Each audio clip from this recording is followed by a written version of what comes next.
with the Department of Regional and Urban Science and Planning.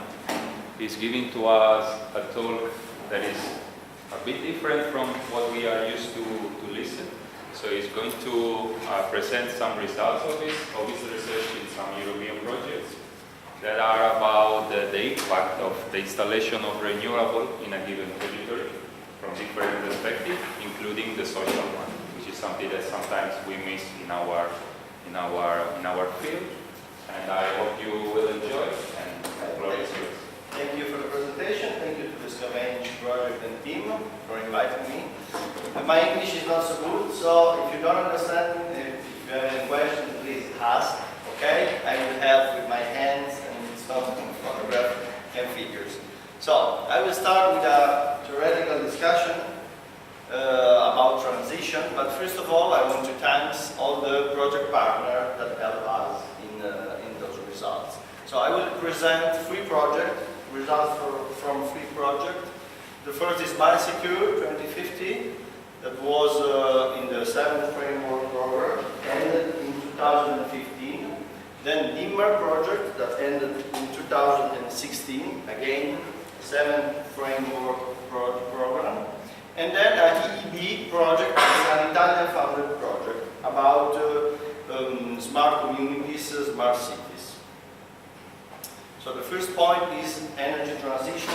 Energy transition is not a way, is an object, is maybe utopia, but there is a different way to reach energy transition. So we can have different sources, for example, renewable sources, different energy vectors. I don't know if you study about hydrogen energy.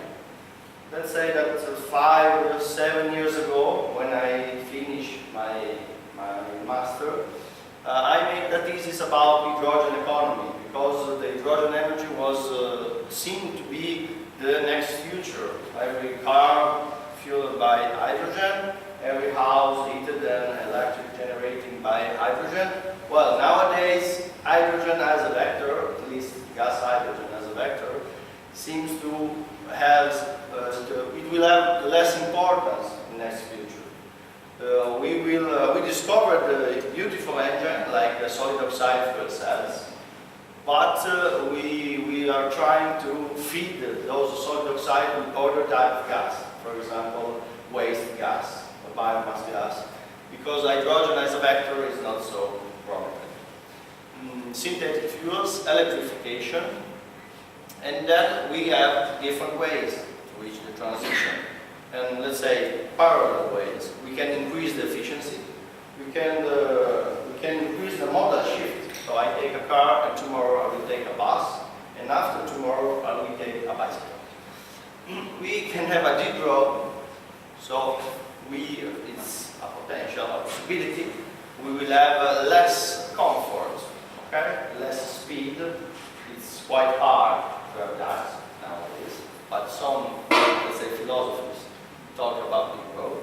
And then we can capture and sequestrate the carbon dioxide. So let's pollute like now, and we just store the carbon dioxide in some mines, in the sea, in the space, in Mars. Well, this is just some example of renewable state-of-the-art. This is a thermodynamic power plant. We know solar photovoltaics, so we generate electricity, and we know solar collector, that are really old technology, just to heat up some water. Well, a thermodynamic power plant heat up some oil or some fluids that turn a turbine, so I can have electric energy generated with more efficient way than photovoltaics. But I need a huge plant, I need special materials, because I can have temperature around 500 degrees, 700 degrees, so it's not about households prosumer, okay? It's about electric energy centralized. We have also wave and tidal energy plants. Why not? With the movement of the waves, those type of generator generate electricity. Yes, if you have an electric generator in the sea, the water is salt, It's not so easy to maintain, but in the next future, we already have it. So I think in next future we will plant some of those like windmills. We will have sea mills. And the other way is to, well, the main point is transition means that we need cleaner energy sources, not new energy sources. So I stopped to buy oil from Saudi Arabia and I start buying from Venezuela. Or I stop, my first field is exhausted, so I drill back down in the earth and I find more oil. Well, this is not transition. This is new oil, this is new sources. It did not represent any transition. And I write, even if someone sell us the idea of transition and of sacred energy with more deeper field, oil field, or with other states selling us oils. So someone believes that oil will never end. Okay? This is, I take at least 2 figures from the internet, from the one who believes that oil will represent fuel for next generations. You see, this is some kind of calculation. You see, Africa, 117 billion of barrels of oil. It is 99 years of Africa living with this oil. Yes, but Africa at which stage of development? Because Africa at this stage of development, okay, 100 years it will be okay. But if Africa starts to develop like China, well, maybe those 100 years will become 25 years or 50. So be careful when you read those type of information, because everyone analyzes the problem in his perspective, okay? This is also interesting, an interesting figure. This is more political than technical. It's against Obama, okay, it's already old. Maybe it will become a new figures for Trump. You see, 22 billions proved reserves, 400 billions technically recoverable reserves, 800 billions oil shale, so shale gas, shale oil, and 2,000 billion of undiscovered resources. So it's like, I search, I find in the last century a lot of resources. Well, if I search again, I will continue finding. It's not like that, it's a logical problem.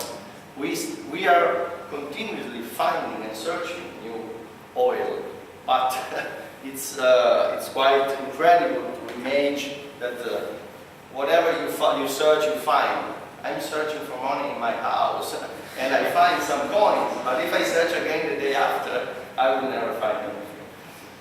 Okay. Well, actually, a truth is that war is never ending. Yeah, that's right. And war, in some cases, is really close to oil field or to principal oil line. Okay. Or maybe close to drugs production, like Colombia and also Afghanistan. This is the proven crude oil reserves in war 2014, we told, but if you compare those two images, you can see that war and oil, more or less, are close, geographically speaking. Well, another truth is that climate is changing. Okay? So, who knows? Trump says no. Who knows? Trump says that maybe no. Yes, I think that today Trump will say if the COP21, if states, United States are still engaged or not. Well, I think he will say they are not engaged at all, but we have to manage in which way they can disengage. But they already agreed that some states, like California, for example, that put also into the hydrogen energy in the last years a lot of efforts, don't want to pursue this way. Okay.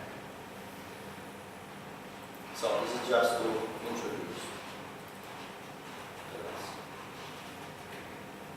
Now I present the MySecure project, some magical result. Well, the main idea of MySecure project, sorry, and just disconnect Dropbox.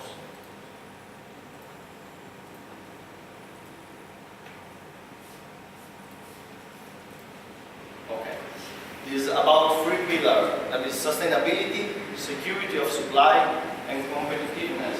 Let's think about that. Sustainability. So I cannot think about other oil field because, okay, maybe are competitive, economically speaking, but are not sustainable. Security of supply. I need energy sources close to Europe, or at least under control. Because if I buy a lot of gas from Russia, well, I need to manage some, let's say, diplomatic action. And if Russia will change his mind or will sell the gas to other countries, well, or the gas price will increase, and for sure the gas price will increase. Well, I will have some problem. Competitiveness, because, well, it's easy to say, okay, let's put a lot of photovoltaic in the whole country. I give to you the example of Italy. We are full of photovoltaic. No one believes that. But thanks to the state incentives, a lot of people installed photovoltaics until the incentive became not sustainable, economically speaking. So the one who thinks the incentive doesn't think that in the future so much people, so much power will be installed. So think about competitiveness, okay? Because we work in a global market and we cannot afford too much cost for the energy. So based upon that, the MySecure project was proposed. Because the idea is in the last decades, European country and European Union has been successful in institutionalizing a climate policy, also about renewables, about efficiency, but not about energy security target, energy security policy. It's strange to talk about the European Union here in Glasgow after the Brexit from last June. But I think every nation will still have to face this problem, so it's not so unusual. Energy challenges and energy security vary across European countries. For example, in Italy, where we consume a lot of gas, not in Portugal, for example. So every country has its specific problem. And policy aimed at the reduction of greenhouse gas may affect the resilience of the energy system. In Italy, we change more or less the energy sector from oil and carbon to gas in the 70s, 80s, 90s. Well, due to the oil crisis and due to more sure provider of gas, like Libya, talk about sure provider, and Russia, we transfer a lot of heating power, for example, but also electric generation to the gas. Well, when you do something like that, you have to consider the resilience. How many suppliers of gas do I have? 20. Okay, maybe my system is resilient. 3. Well, the system is not resilient. Talking about networks, I'm talking generally, but talking about the district. When you have a district heating, you have to think about resilience. Because if you have a district heating that connects, let's say, 5,000 households, and you have some problem in the grid, maybe you will have 300, 400 households without heating. And that's not a technical problem. That would be a social and political problem. If you don't provide heating for 1 week or 2 weeks in December, it happens in Turin, for example.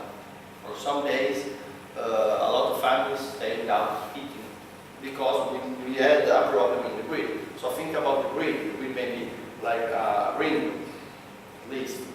But when you have just huge generation and a lot of small consumer, well, the resilience always not so good. So in the project MySecure, we analyze the different country energy consumption, the different country energy sources, and then we try to understand the social impact to energy transition. So in which way each country can have an energy transition pulled by social forces. Because just pulled by technology or politics, well, that never happens. That's why we call it an holistic approach, because when you analyze a project about energy, there always a project about technology, sometimes about economic funding, so administrative project, but you start analyzing the social matter, because you can have a fantastic technology, but if you don't convince the people to adopt it, well, it's a beautiful technology in a university, but it will not change the world, it will not have any impact in the city, in the real world. Well, talking about energy security and resilience, an energy secure system is one evolving over time with an adequate capacity to absorb adverse uncertain events. Well, adverse uncertain events can be economic events, so rising of the price of fuels, natural events, let's say about Japan and Fukushima, natural events that cause an energy, and social problem. So a secure system will be able to continue satisfying the energy service needs with acceptable changes. What is acceptable changes? Let's think about heating. When you design a heating system, you have an external temperature design. For example, in Turin is -80 degrees. So you need a heating system that can heat a 20-degree internal temperature, a house, while the external temperature is -8. But if you consider that, and if you consider that climate is changing, so it's heating up more or less, you can say, well, if I design in this way the building, I have to put, let's say, 1 megawatt. But when we have -5 degrees for more than 5 hours? Well, once in the last 15 years. Well, okay, that's an adverse event. So maybe I can design for -4, and then if an adverse event like -10 degrees for 5 days happens, the people will accept to stay at 19 degrees or 18 degrees. This is the changing of paradigm, because it's really easy to overpower heating station, but you will lose efficiency, you will lose money because it costs more. And in the 90s, we always do like that. But now, in the next future, we have to change the design models. The project started parallel with analyzing energy security, analyzing some anticipatory experiences. What is anticipatory experience? That are represented by project or city or town or energy factory that in some way anticipate the energy transition. So, just to have some number, the first analysis of anticipatory experience take into account 2,500. Then it was reduced to a subset of 400, like the one with the best impact. And then it was reduced to 90. Impact, renewable energy, and most of all is applicability. Okay? So, the sociologist team and the technical team analyzed the concrete factual elements of those anticipatory experiences. And what we stress the point of human factor as engine of energy transition. So it's need a social factor or human factor. Why? Because the energy production and consumption nowadays become more visible to citizens. So citizens gain the ownership of energy production, for example, the spread of new technical skill and the activation of social networks. The energy issue become a direct interest of citizens. If you ask to my grandmother, let's say 30 years ago, if heating was a problem, she would say, no, I pay for some, let's say, coal, then diesel oil, then gas in the years. The cost was not so much. But if you ask now to my grandmother, that she's 87, and she has thermostatic valves on her radiators, well, she knows very well that the one put in her bedroom is set to 1 because she doesn't want a lot of temperature. The one in the kitchen is set to 4 because she lives in the kitchen. And so on. So the people starting and understanding how energy is dissipated in their houses. And there's a strong personal effort on energy transition through an intense emotional involvement. Why I need to stress out, to point to have an energy transition in my country. I'm already 57. Well, I think I will not have a problem from climate change in the next 30 years. It's okay. Well, but maybe my daughter, my son, and maybe the daughter of my daughter will have a problem. So that's why it is an emotional involvement. That's why we need to start. So this is a social analysis of relevance for external, system and personal factors over time. So in the beginning, the most important are the social and external factors. Then, during the implementation of the project, the personal one started to gain more importance. And then, at the end, the personal is the most important. Let's again think about thermostatic valves in the radiators. You need to start with the technology, you need to start with the legislation. So you need to put the thermostatic valves, EU legislation, 2012. But then, to make it possible, when all the external and social factors are okay, is the personal one. I personally participate to some debates in the condominium, in the block of apartment, and there is someone that say, no, I don't want, the thermostatic valve is just a cost, it doesn't work. And there are others that say, please install, let's install finally those thermostatic valve because I want to install it 10 years ago and we cannot. Now it's mandatory, so please install it. So the personal feeling, the personal energy is really important. It's like a bicycle. In Turin, they built a lot of bike routes. In the beginning, Turin is a winter city. We have Winter Olympic, so it's not a summer city. It's not in the sea. It's surrounded by mountains, and it's a cold climate. And 15 years ago, 20 years ago, when they started building those bicycle routes, well, citizenship were not really did not support a lot those routes. But nowadays, when in April, also in March and February, the sun goes up, well, a lot of people take the bicycle. And 20 years ago, it was impossible. Why? Because with just personal, well, the first biker will die. Because we did not have any kind of bike routes. Now we have a lot of routes, so the external and social did this path, but now it's up to me to take a bicycle and go to work by bicycle. Okay? Other synthetic result was about economics, because someone believed that without, like Trump, for example, that without climate policy, there's more competitiveness, less cost. I can still use coal for my electric generation. It's cheap. We have a lot, no problem. Yeah, we have some environmental problem, but you know. So we analyze 3 scenarios. The one is in 2015. It was utopia.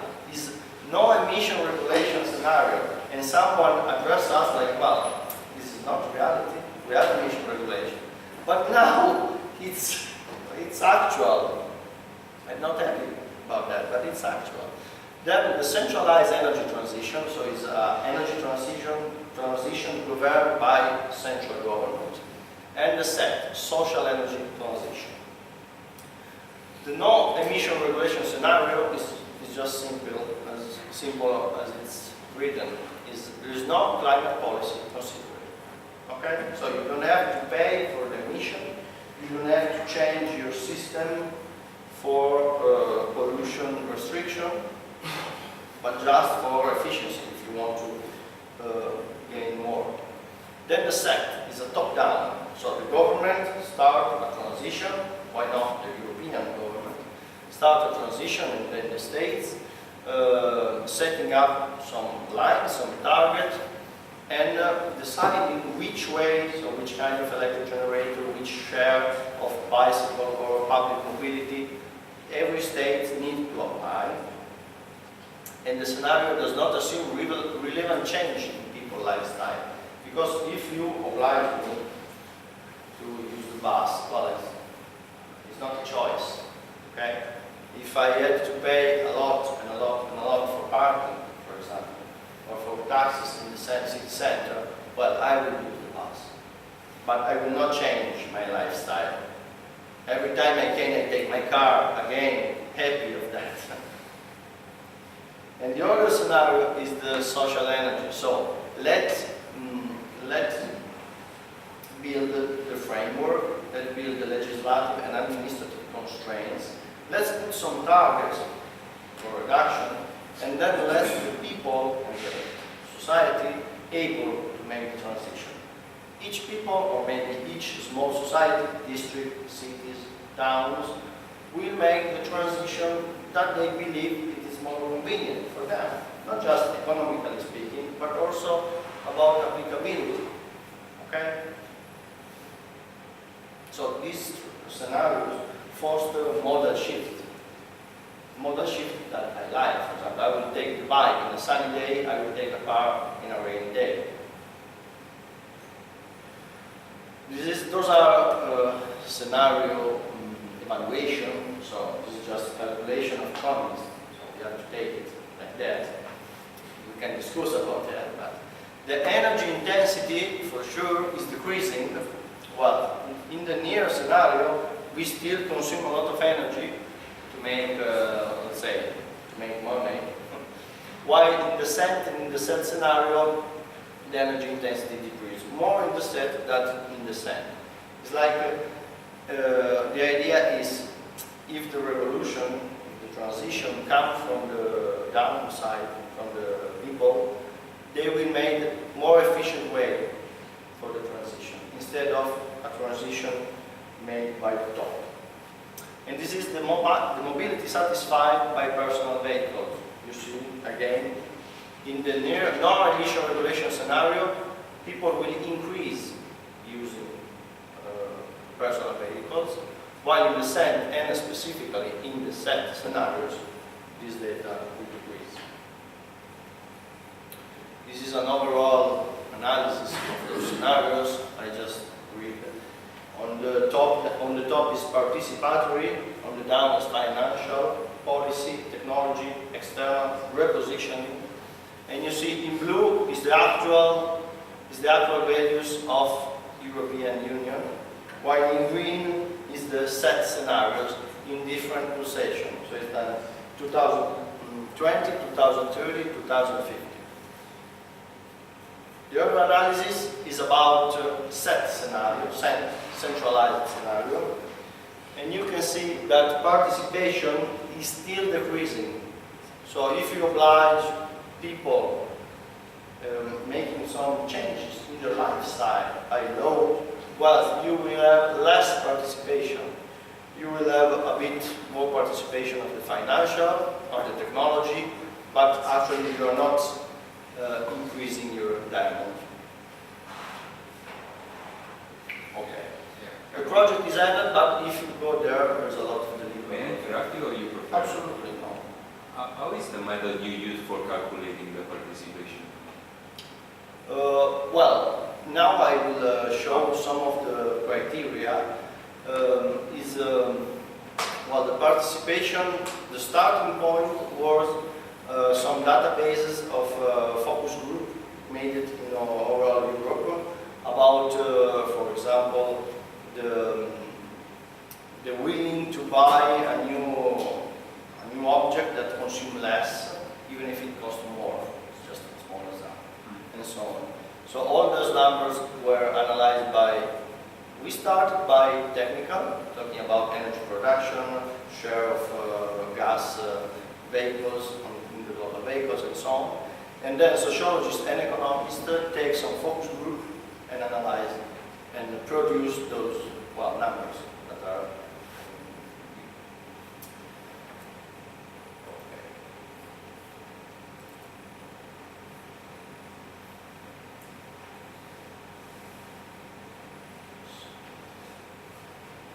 the societal factor. Now I explain in which way we can define the societal factor starting from qualitative assumption and transforming it in quantitative. When you make a system, you need numbers. But in some way, you can have a lot of numbers and you need to reduce the numbers. So you have 100 indicators and you want 5, so you need some way to do that. And another possibility is you have a qualitative opinion and you need to change it into numbers. So this is just a part of the MySecure project that I selected to explain to you.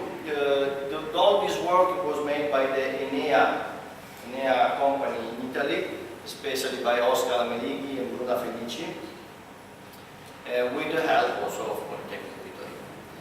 So the overall purpose is the use of non-technical information to quantitative modeling to connect, for example, the work on societal barriers. So I want to analyze if the participation is a barrier or is a driver for my model. So I present the assessing of societal factors in Italy with respect to Germany and Poland was the 3 countries analyzed for the MySecure. And we discussed about that. So I talked before 90 local anticipatory experiences of low carbon society, expert interview and focus group, and a study of the main trend and policies at the European Union and member state level. So we define 18 factors grouped into 6 areas and 3 temporal stages. The same temporal stages we talked before, the early stage, the medium stage, and the impact stage. The 6th area was participatory decision making, policy context, adoption, implementation, and uptake of innovative technological solutions, financial and entrepreneurial aspects, external factors, economical, political, geopolitical, and repositioning of individuals in the energy system in transition. Repositioning is if you are a customer, then you became a producer. Nowadays, someone used this word is prosumer. In the academic world, we don't like a lot, but it's used. So, a prosumer is a consumer that maybe produces some of his energy and is really, he has some knowledge about production and consumption. And the 3 temporal stages is the early stage, so precondition, the triggers, and the impact, that is the systemic change. Now we analyze all the 6 areas in those 3 stages. So the participatory decision making, the precondition, we define the openness of individuals to social change and change process is a social factor. The triggers, so the engagement of individuals in local project, existence of change agents, and the impact, that is the new socio-cultural power structure, change in participatory process. If you analyze an anticipatory experience or, let's say, a project of energy transition, you can find those 3 stages very well. Then the policy context is the political leadership, the legal framework, incentive and regulation, and new political power structure. For example, when we see for the Italy, the political leadership, well, it's okay, at least in the local reality. The legal framework, incentive and regulation is really complicated, but it exists. We have an incentive. But then, when you analyze the impact, new political power structure, well, Italy, in this point, in this part, is really weak, because changes in Italy, specifically talking about political, are really slow. Adoption of innovative technological solutions. The precondition are the presence of professionals with education and capacity. Because if you don't have the designer or the sellers that propose new system, well, you will never have a new system. Then the effective implementation, and that's more difficult, so project management, technical training, information. And then the impact, new interaction of individuals with technology, society, and environment. At this stage, all the people know that they can, for example, buy an electric generator in the district. and buy the energy from this electric generator. At this stage, some earlier, let's say, designer proposed to some investors the idea. Financial and entrepreneurial aspects. Well, the precondition are positive economic impacts of demonstration project. So you need to start from some point to get more money to build another one. The relevant project funding models are the triggers, and the evolution of new business model. When the new business are concrete, well, it would be easy to have a major impact. The external factors, the precondition are the market signals, okay, economy. Massive shocks can be the triggers, for example, a rise in the energy cost, and the impact would be the new financial and economic paradigm. The reposition of individuals, the precondition is the attention of each individual to the practical issues of everyday life or to the impact of everyday life. The increased result of muscular strength, low energy saving, what I said before, I stop the car and I take my bike. And the spreading of energy literacy and of energy citizenship. So let's think about the day of the bike. We have, or why not, the Sunday bike day, and so on. Sorry, just a bit.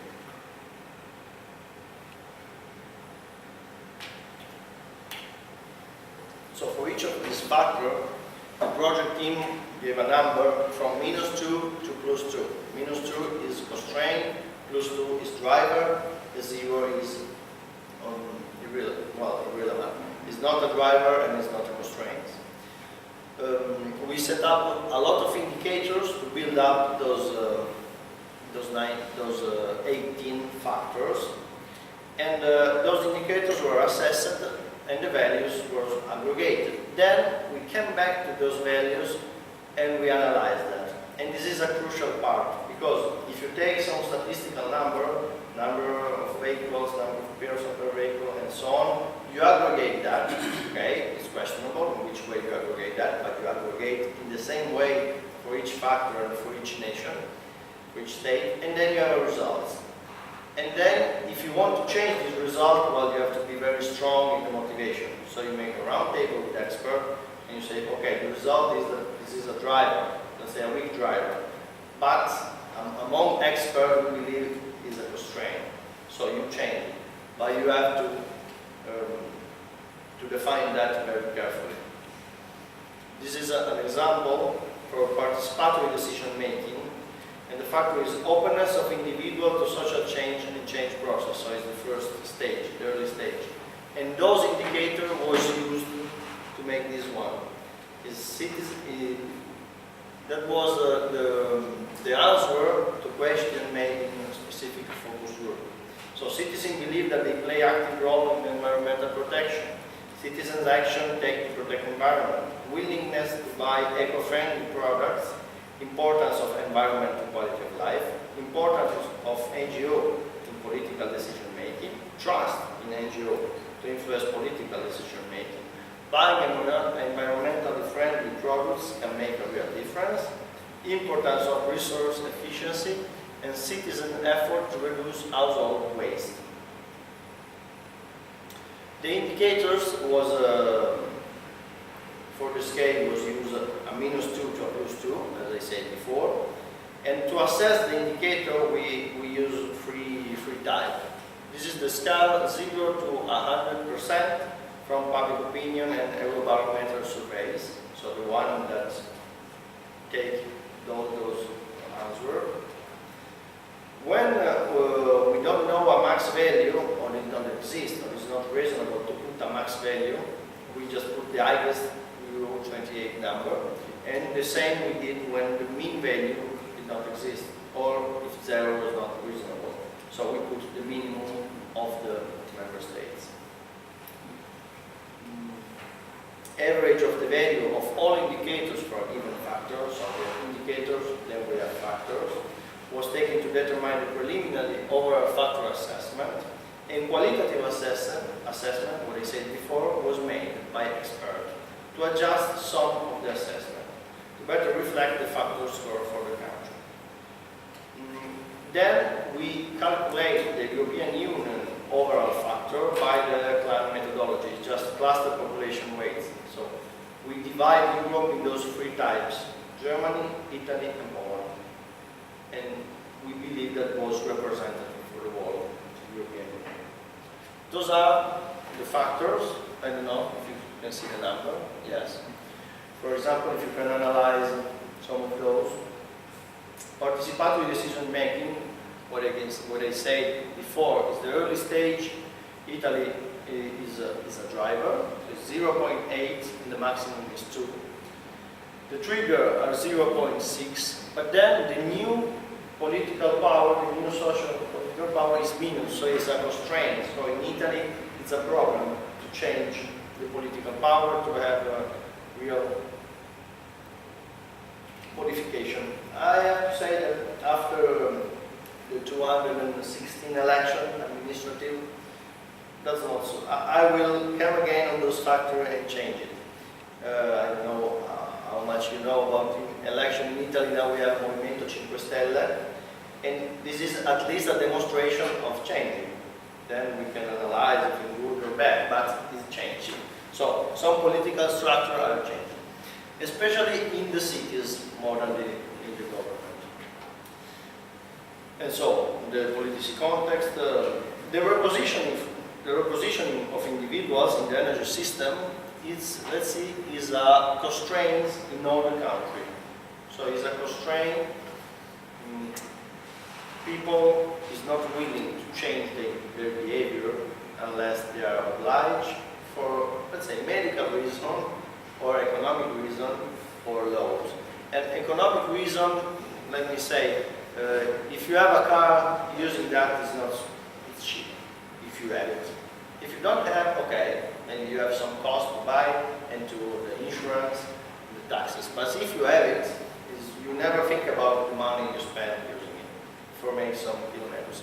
In efficiency and in pollution, it's a huge impact because the first, let's say, 10 kilometers of the car are the most pollutant because the engine is not heated up. And so the small movement, the small trip are the worst one, talking about pollution, specific pollution. Okay. Again, on anticipatory experience, why we choose anticipatory experience and why we selected that? Because they incorporate the basic features of a more complex transition. So we can see the small transition that need to be spread to have a huge transition, talking about national or European side, to be understood as already existing part of pieces of a future low carbon economy and society. So they already exist. And may give us some indication of the key social dynamics and key social factors to help this transition. This is the geographical location of the 90 anticipatory experience. And you see, close, more or less close. We have the Fine Dog Eco Village here in Scotland. And this is an eco village where every aspect of the building and of the life into the village was analyzed in taking into account sustainability. So the education, that is not technology, the ecological building, organic food, renewable energy, the water system, so the collection of water and of rainwater, and a circular economy. Another anticipatory experience, let's say more technical one, is the biogas from waste in Peccioli. Peccioli is a small town in Italy. They had a huge problem of waste. So they had a problem with the waste, and they, let's say, changed the administration of the waste disposal company to a gas production company. So they used the gas from waste to produce energy and to produce, let's see, 300% of the energy they need. So now they are a seller of energy. And the people, the citizens of Peccioli, buy pieces of the company. So it's like a stakeholding. All the community is stakeholder, and they have some action of of the company. So, in this case, in the picture, the participatory decision making, how it works. Well, in the beginning, they needed to change the management system of the site because they cost too much, because the company has every year has a loss, a huge loss. They start with open meetings, active participation in project design and quality control. So let's invite the citizen, and let's say what we can do with the waste recovery program. And then they set up a new local energy company with the shared ownership of the company. So each citizen could buy a piece of the company. A new network for local cultural development was established. Why? Because the small country around Italy not learn about that. They see the company, they see how it works, they see the financial. They say, okay, it works. Maybe I can do something similar into my town, different, not about waste gas, but about biomass or other things. Talking about financial and entrepreneurial, the renewal of the site was very successful. So, economically speaking, the company is working good. Public and private energy survey the company was established, and citizens have the ownership of the energy company. So this is a new business model. This is not an old style model for an energy company. So they became prosumer. So in conclusion, countrywide social factor assessment put forward the most critical area of intervention for policymakers to facilitate a low-carbon energy transition. Policymaking cannot go deep into each of these reality and select which is the best way. They just have to make the framework for the transition. In Italy, at least, the participatory decision-making was fundamental in Italy, but also other countries in Europe. When you try to build something, you will find a lot of citizens say no, against the building, against the company, against the city, because we will pollute more, because there's a special frog that lives just here, and you will kill them. So you need to participatory decision making, just to convince and to understand every problem. I have one of my teachers that when I studied demolition, controlled demolition in buildings. We have Genova. I don't know if you never stayed there. Genova is a city compressed between the sea and the mountains. So the territory is really limited. And in the city, we have a highways, let's say, a bridge that crosses all the city with a lot of traffic. And if you close those bridges, well, Genova is paralyzed completely. To demolish this building, they have to close the bridge. So, okay, let's close the bridge for these 4 hours or 5 hours, no more than that. They close the bridge, they almost start, and then environmental protection, let's say agency, come because in the roof of the building, a special tree was born in the last 50 years, so they cannot demolish the building for that. So they start again the whole process. At the end, they demolish the building. But this is just an example to understand how it's difficult. Okay, you have some questions? Peccioli. Yes. So they're able to solve the waste problem. Yes. Because the problem starts like that. We have a waste disposal factory, and we pay a lot for the waste. And sorry. Now that there's a company. Yes, there's a company. You citizen pay the company while you pay a bill for the waste recovery, and you pay a lot. And the waste is not well recovered, for example. And maybe the company has financial crisis. Why? Because maybe this company is not sustaining. Maybe some politician put into the company the friends, sister. It works. It happens. Sometimes it happens. So we have this problem. What can we do? And the mayor of the city says, let's do that. Let's convert the waste disposal and let's produce gas. We need an investment. We need money, absolutely. But I, the mayor, I put the money in this company because I believe in that. Who Who want to put some money with me? Well, some banks, absolutely, but also some citizens. Also, it was open. Yes, and they started building, and other citizens asked, I want to participate too. Ah, very good, because I take 5,000 euro, for example, I give it to the bank again, less debt, and I take from you, and so on.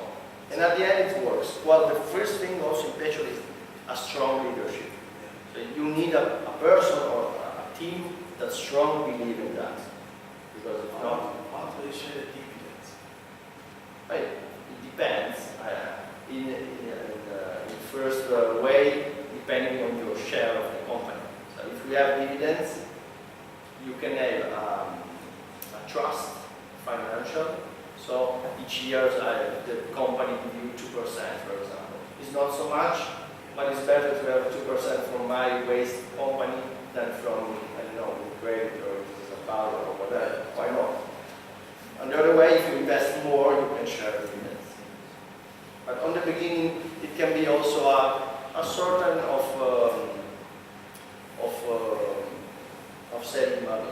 Okay, instead to put it in a bank without any dividend, or put it in market with some risks. We put in your local waste displacement company. You can watch it. It works. You need the people working there. So this is a local community, local economy. Okay. I want now to show you a dashboard about district heating, but before that I spent some work on district heating. District heating is a network, so as I understand, you are expert of networks, but not about water networks. So if you have some questions, just ask. Well, we started with a building. This is a building, block of apartments. Okay? Generally speaking, historically, you have in the basement a heat station. That's in Italy, but I think it's the same in England, in Spain, in France. The heat station needs some fuel and need a chimney. And then you heat up some water that circulates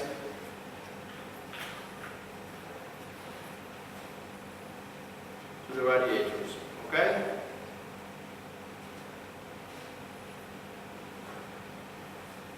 It's really simple, but you can describe, let's say, that 80% of building heated up with this simple scheme. Okay? This is centralized. So you have just one generator for the whole building. About the fuel, well, the utilities, the 40s, we used coal.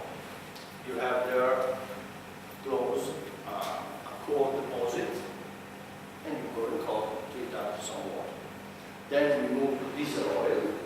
So for the coal, you have, let's say, a deposit like that. For the diesel oil, you have a tank.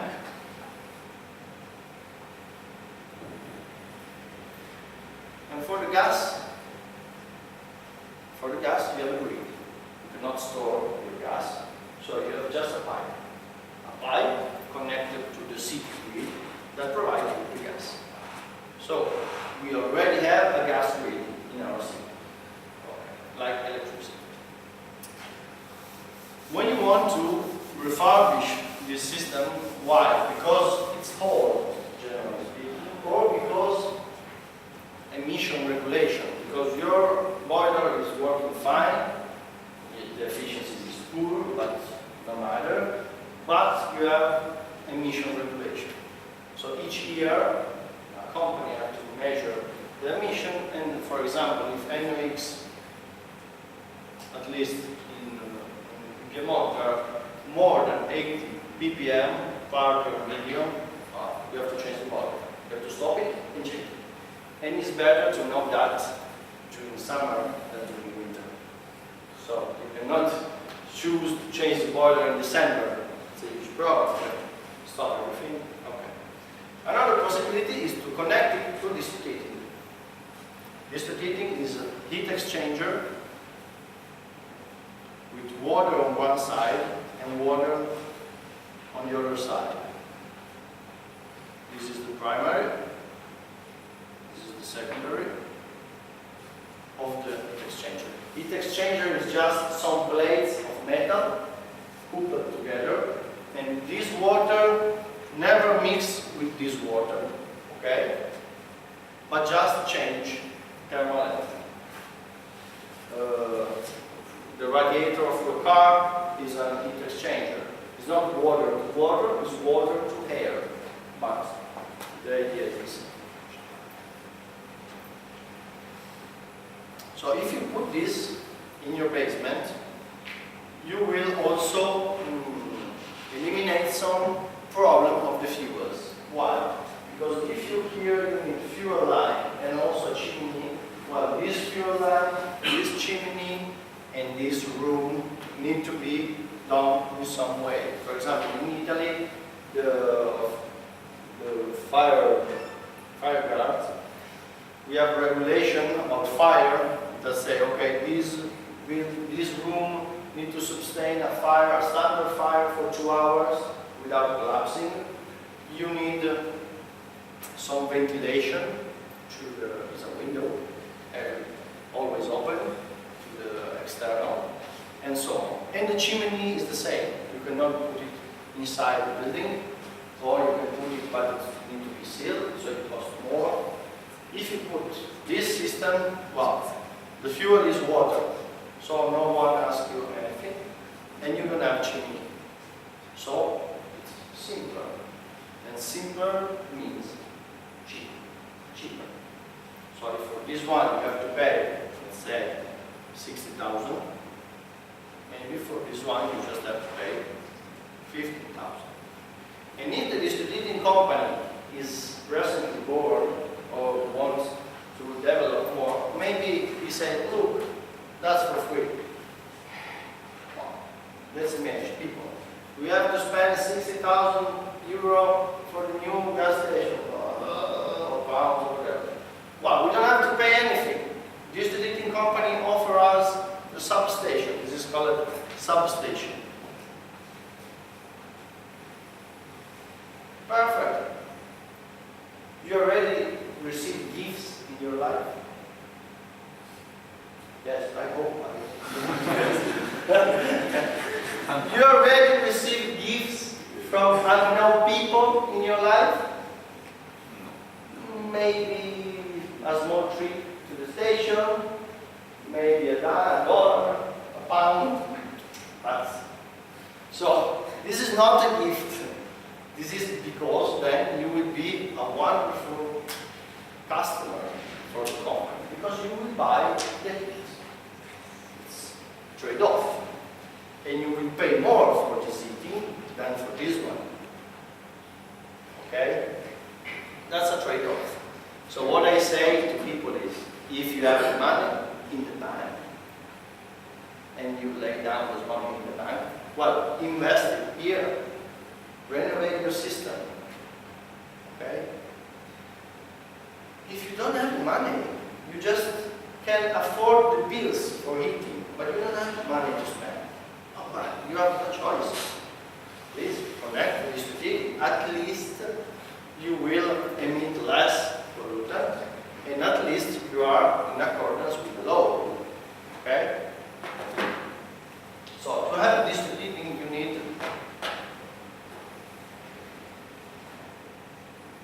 a central station, then let's say a ring of pipe in the city. This is 2 pipes, okay? This is inlet and outlet. And again, inlet and outlet. And then you have the buildings here, here, here, and you connect it. Okay? District heating, VH, started by factory. So I have a factory of tires, for example. I produce a lot of heat, and I waste the heat in the environment.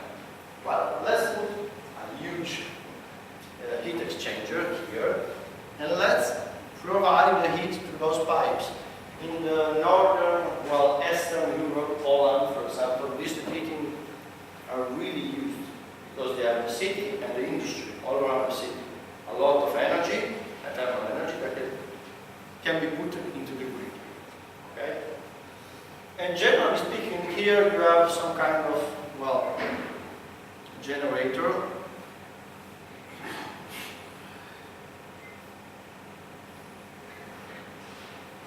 That provide electrical energy and as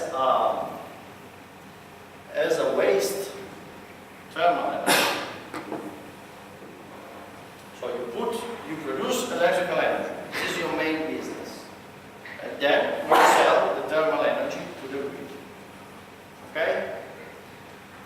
But your main business has some constraints. For example, each year or 6 months you need to shut down to make some maintenance. But if you're selling thermal energy to this building, you cannot say, look, tomorrow for 3 days you will not have heating because you need maintenance. So you need order system, and with this an easy system to produce heating energy, a boiler again. So an old boiler, it's like old technology, that consumes gas to produce heating. The less you use the boiler, the better is economically and efficiently speaking your central. Okay? Again, when this grid becomes larger and larger and larger, maybe your central is not enough. So you need to empower your central. What you can do? Can you put other central into the city? What do you believe? No. You cannot put other central into the city. You can put other central external to the city with a new connection. Costs. Or you can do other things. For example, you know the difference between power and energy? No? Yes? Yes? No? Maybe. Someone say no. So. Okay, so yeah. Well, Feel free to explain. okay.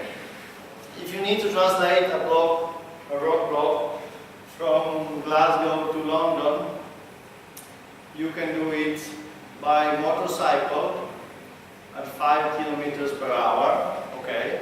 You take the block, you go to London. And you spend, let's say, 100 kilowatt hours. Or you can take a big bus.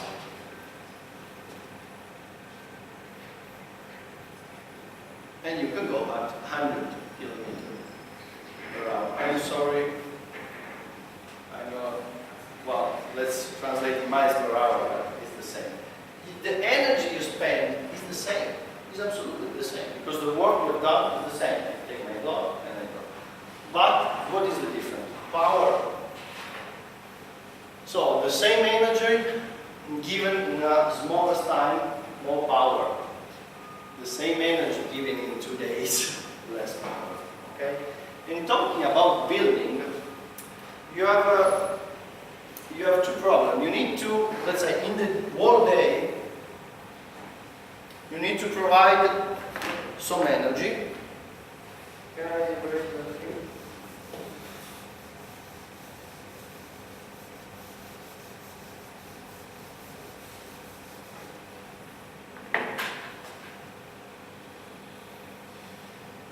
So this is a day, okay? So it's 6 a.m., 12, 18, no, 6 p.m. And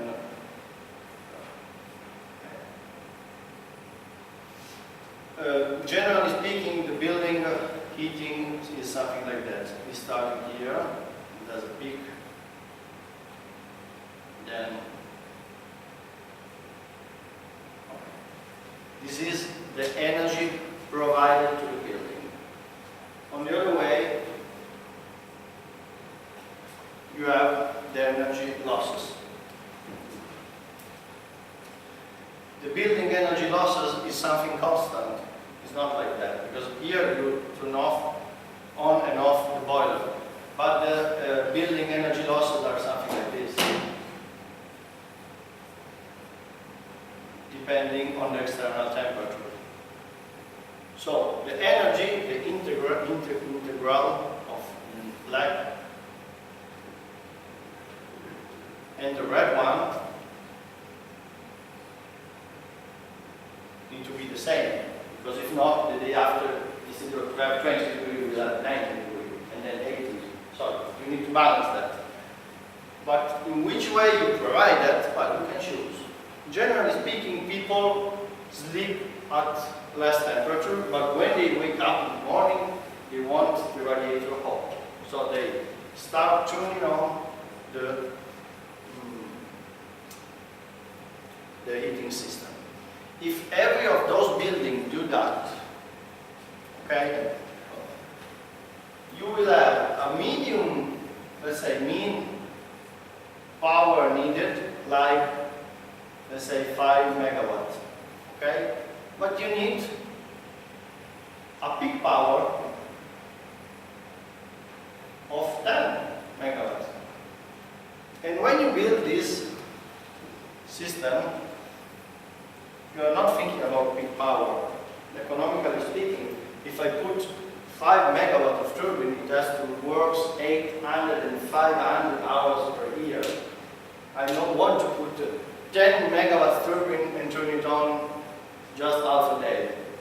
It's inefficient, economically speaking. So we have here 5 megawatts, and here the other 5 megawatts. Every time I turn on the boiler, I have a loss in money and inefficiency of the system. Because the turbine produces electric energy and thermal energy, while the gas boiler produces just thermal energy. So what I have to do, what do you believe? Can I change the behavior of the building, the red line? Yes, but it costs. So yeah, we can change the windows, we can make, we can change the roof, but no, I'm selling thermal energy. I will not change the red line. I can change the black one, making something like that.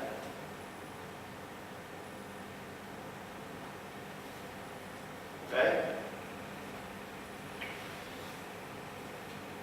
So I need a control system that limits the peak power, absolutely, for each building. And that interacts between the building to limit the overall peak power at a certain amount. To do that, I need that all those substations need to be controlled in the same way. And it's never that. It never happens. Why? Because this station, I don't know, born in 1995, then these blocks are 2000, then those blocks of substation 2005, and then 2010, 15. So all your substation, just erase, are of different technology because you build it in 20 years. Well, at a certain point, you need a recall of the old technology, just control technology, because the heat exchanger is made to manage something like that. In the dimmer project, we try to do that in a small amount of buildings. We are talking about 400 to 500 buildings. Try to manage those peak power. But before doing that, you need to know the red line. Because if you don't know the energy needs of your buildings, you cannot manage any kind of control.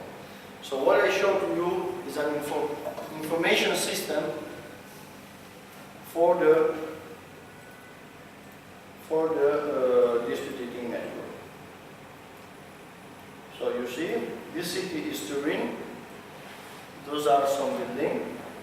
The geometry are really simple because are GIS geometry. So it's just a shape and a height. Okay? So you cannot see the roof, for example.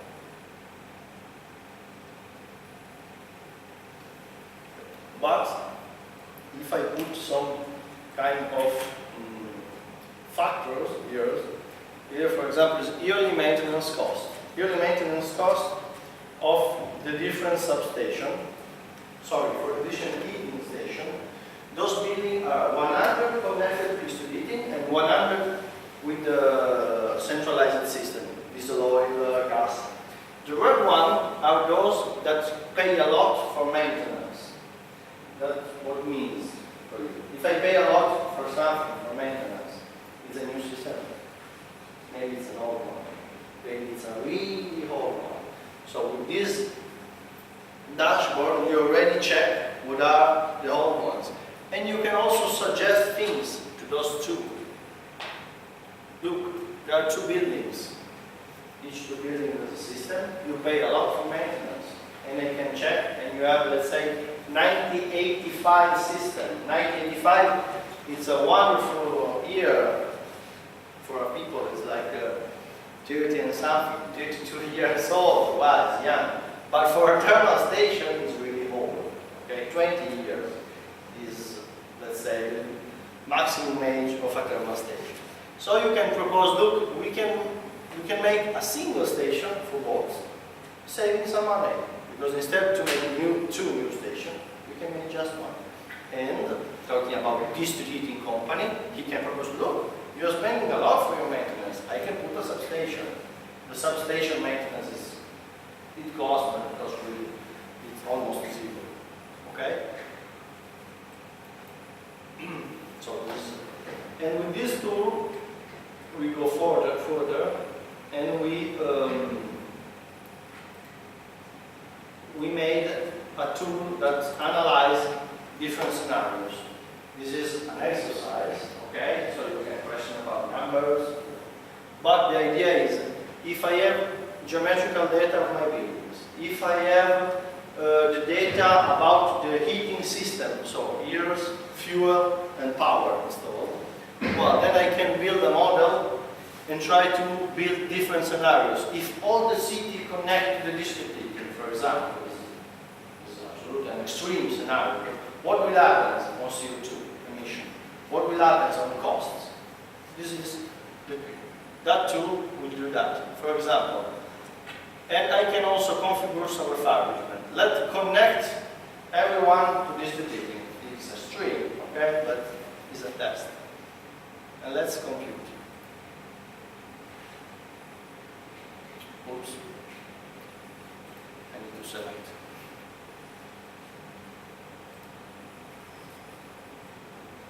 Look.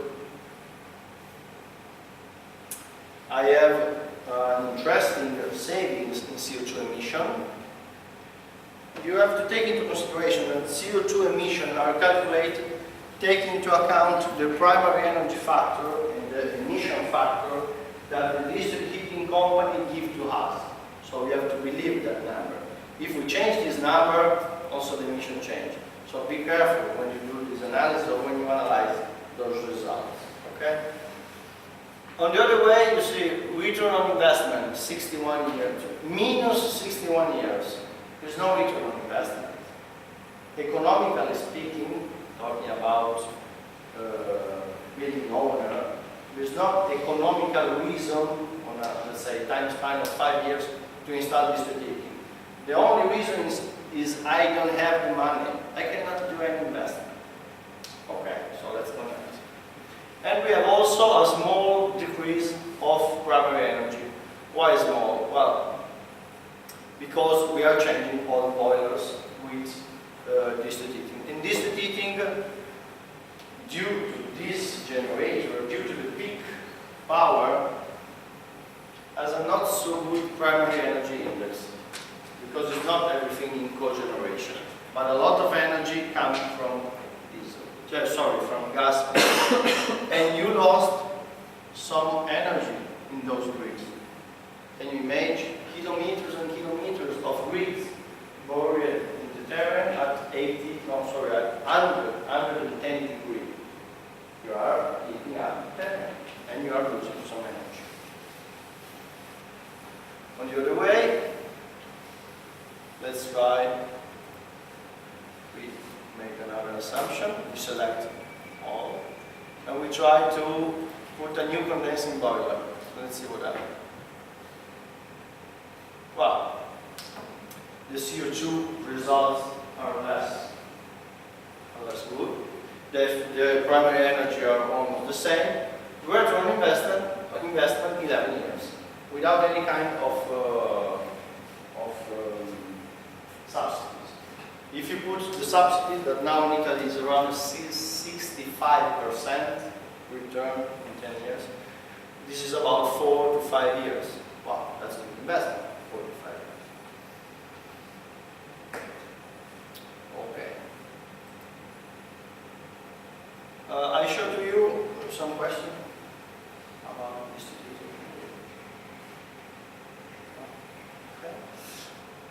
That was the dimmer dashboard, the first stage. Then we developed more this dashboard on a Settimo Torinese, that is a smaller city. And I want to show you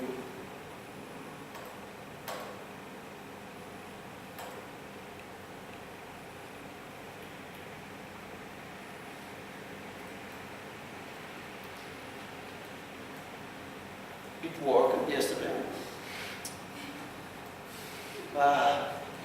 Well, the point is, in this dashboard we have 3,000 buildings, so we manage a lot of data, not just 200. And it worked well. Today, it seems not working. Well, what I want to show you is that we put more and more data. For example, boiler age. So, in which year we install the boiler? That's a simple information, but gives you a lot of data, a lot of factors. Because if you have a system that does more than 20 years, but I don't need to make a lot of analysis to suggest you to change it. You have to change it. Okay? You don't need elaboration.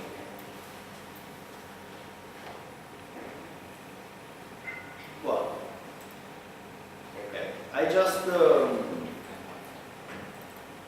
the end part of my presentation is theory versus reality. I already introduced you. The theory is the dashboard. You see, it works well. It's easy to use when it works.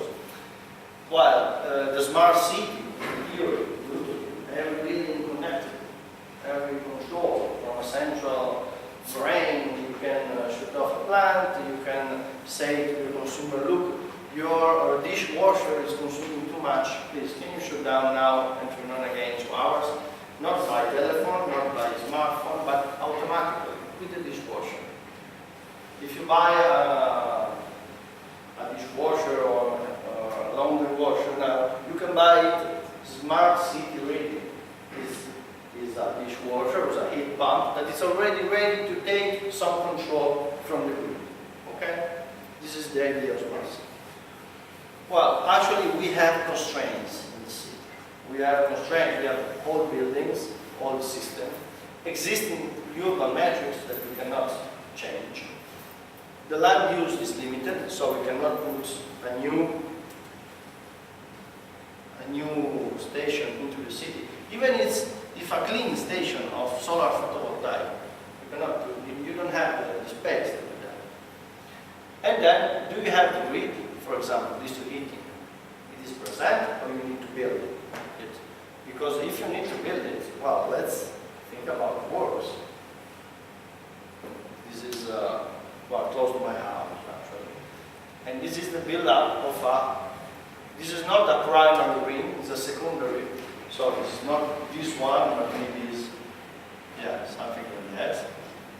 Because this one is huge, and it closed a huge avenue to install the huge tube. This is a small reason, but you need some work. This is just to show you in which the pipes, you see iron pipe, then insulation, so polystyrene, ABS, whatever. And then you have some contacts. You see that? That's for control of leaking. Because if you have a leakage in a huge grid, in which way you can manage where the leak, where the hole, but this way you can manage where is the leaking. Then we have administrative constraints. constraints.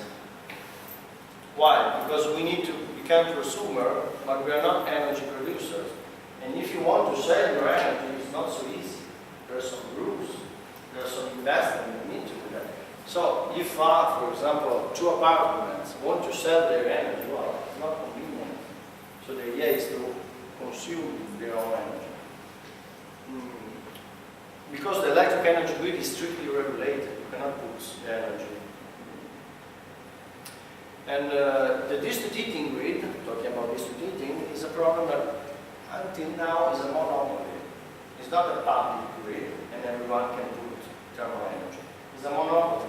The company owns the central, the company owns the grid, the company owns the substation. In the next future, we believe, we hope that this grid will be public and that could be regulated as electrical grid. So if you want to put some thermal power here, well, you have some rules, temperature, timing, but you can do that. Now you cannot do that. In smart city, I believe you need this type of business model. So the grid is public and the producer are private. It's not possible. Political is not possible.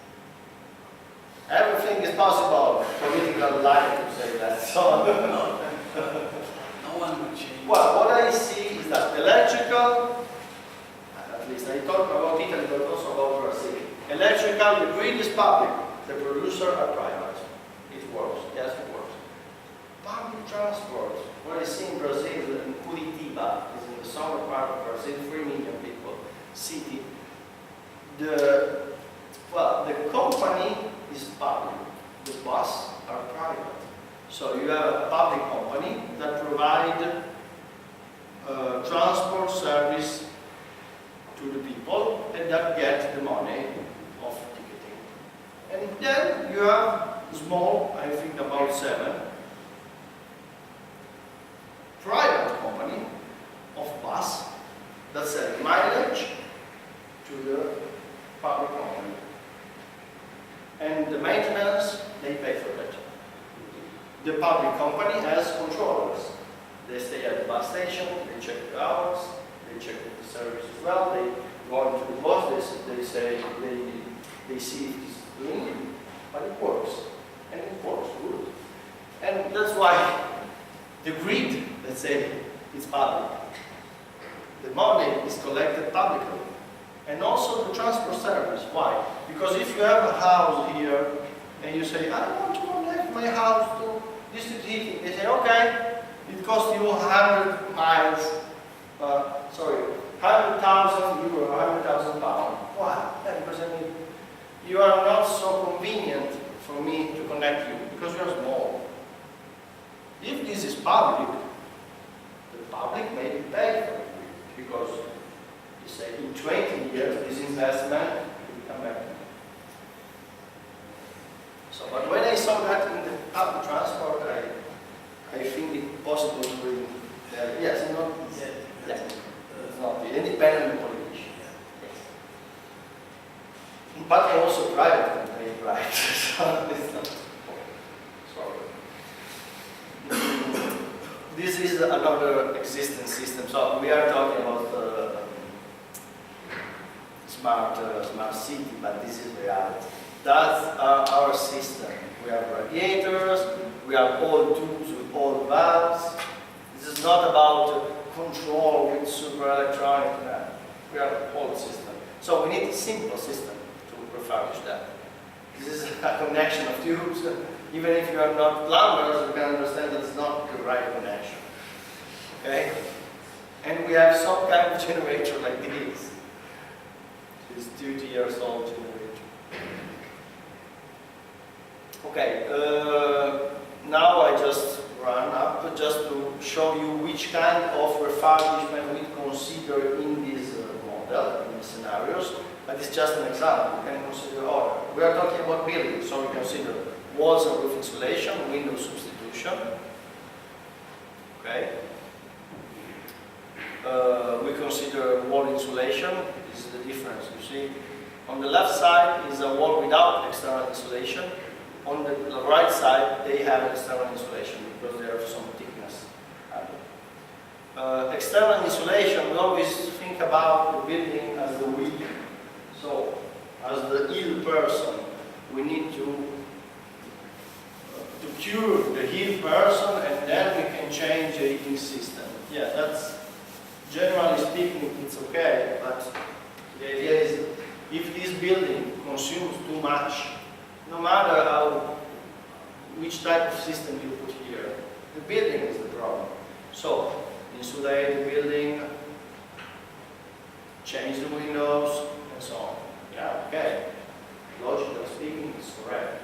Economically speaking, it's not like that, because here you have some kind of a scaffold, a window sill, an overhang, so you have to take it down, put the coat, take it again, and it costs.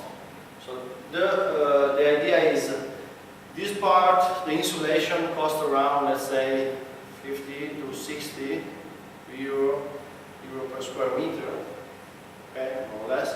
But when you do all this work and you put a scaffold here, well, maybe you arrive to 130, and it's more than double. Maybe you will not do this intervention, because the return on investment of this intervention at this cost maybe is 29 years. Who will do that? Maybe the university, because the university will exist for more than 20 years in the future without major problems. But you have to consider also maintenance. This is not eternal. No, not at all. Nothing is eternal. Insulation. So after 20 years, what happens? You have to change it. Well, you just finished to pay it and you start again. So think about that. Because a lot of people, academic or not academic, talk about buildings, but working in existing buildings is really hard. So each building is a different history. Then we consider different system of heating. So it's gas condensing boiler, district heating, and photovoltaic to air source heat pump. This is just to demonstrate that the old system. The new gas condensing boiler is easy to apply. You change the pump, you change the boiler. This is the same station on the right. All the pumps, new pumps, same tubes, so not so much work. And this is the efficiency. In Italy, we calculate the efficiency on the lower heating power, so it's more than 100. If you calculate it on the higher heating power, is around 99, 98.5. This is a substation. This is a heat exchanger. You see, we just have tubes and water. So no problem for combustion, no problem of chimney. Here you can see the old one, the old boiler. And this is the huge main generator you need with that. Okay. And this is photovoltaic plus heat pump. So if you put some photovoltaic modules on your roof, you can produce your own energy, and you can use it in a heat pump for heat your space, your house. But heat pumps are some limitation in temperature. If you have radiators, do you have an idea how is the temperature of the radiator to work well, the water temperature? Let's try. 100 degrees. You can touch the radiator. Yes. No. Okay. So no 100 degrees. Less. It's hotter than you. So more than 40. Well, 70. 70. 60, 70, more or less. So it's 70 inlet and 55 outlet, or 75 and so on. Heat pump doesn't work very well nowadays until 75. It can work at 55, but for that you need large radiators, or you have already changed your windows, so you have less power, and the less radiator feeded at 55 85, it's okay. So be careful. That's why I put it in a new, let's say, a new house, not in an old apartment block. You need maintenance. The more complex your system is, the more maintenance. So take into account that. Okay? Well, then there is a lot of slides in which way we calculate the factors. So maintenance cost, the energy cost, but I can save you from all those numbers. If you have some question, you are welcome.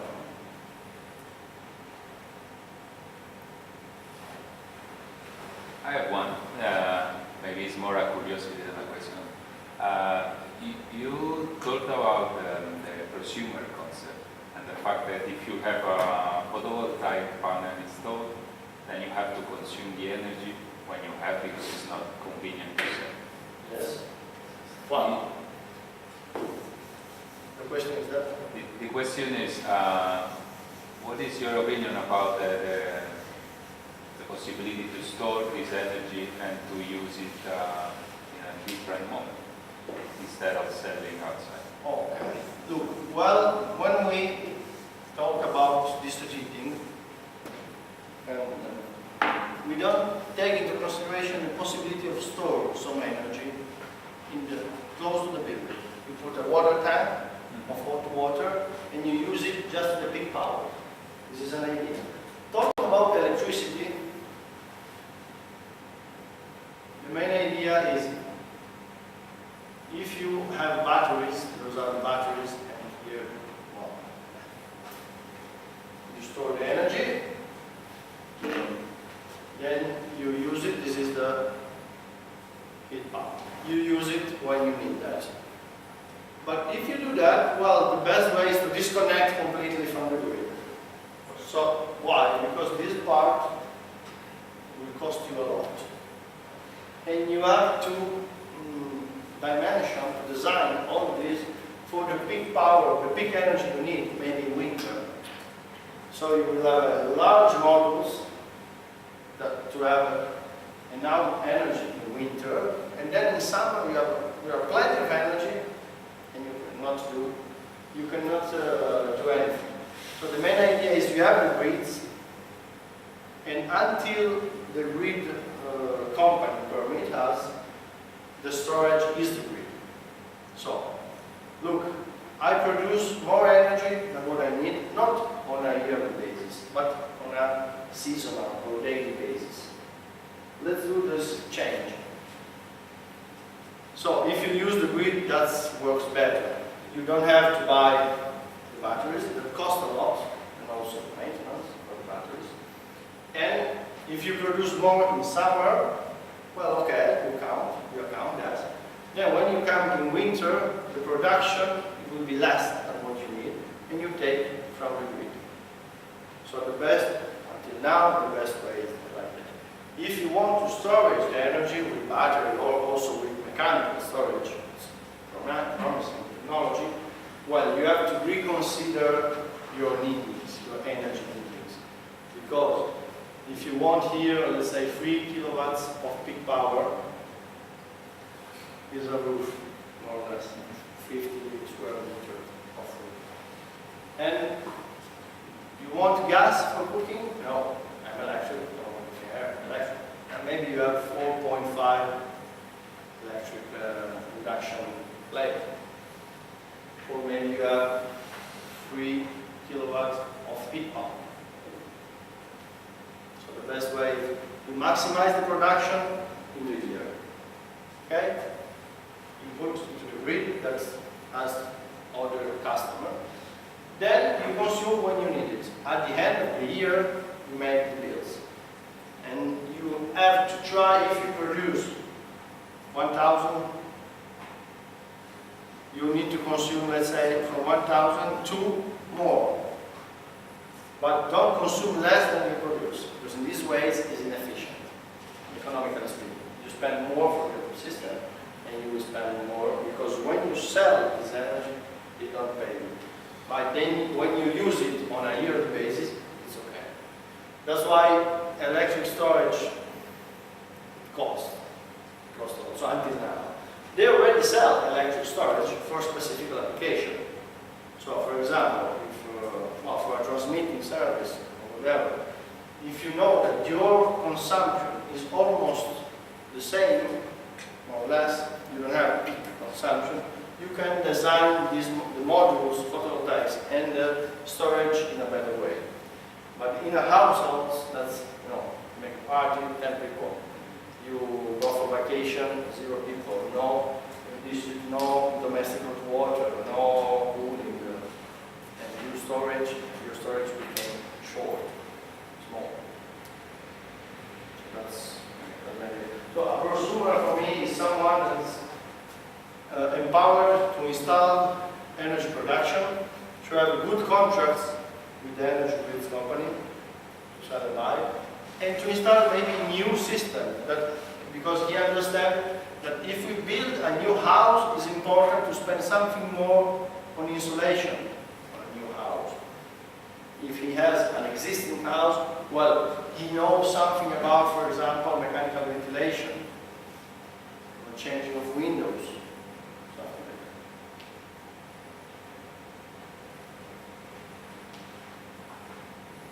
that. Other question? But you're not sleeping, so Thank you, Jacopo.